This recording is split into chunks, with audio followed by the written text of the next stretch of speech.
If you thought it felt a little colder this winter, you are absolutely right. It's been one of the coldest on record. It's also been one of the wettest. Fox 10 News meteorologist Matt Barentine is showing us the record books. The numbers don't lie. With an average temperature of 47 degrees in Mobile and 48 degrees in Pensacola, this has been one of the coldest winters on the Gulf Coast. It does rank as the fourth coldest that we've had on record.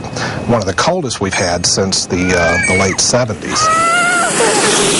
We saw 27 mornings below freezing this winter. 13 of those came consecutively in early January. Yeah. National Weather Service meteorologist Jeff Garman says a change in the jet stream due to an El Nino has been responsible for the big chill. The upper level jet stream, that flow of air aloft that basically brings our weather systems in, has been displaced further south. That pattern also increased our winter rain totals. In Mobile, we had nearly 3 feet of rain, our wettest ever. And in Pensacola, at just over 2 feet of rain, it was the second wettest ever.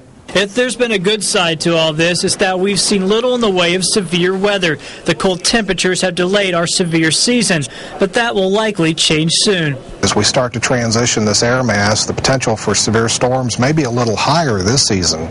So as our winter of record slowly warms into spring, who knows what's next? In Mobile, Matt Barentine, Fox 10 News.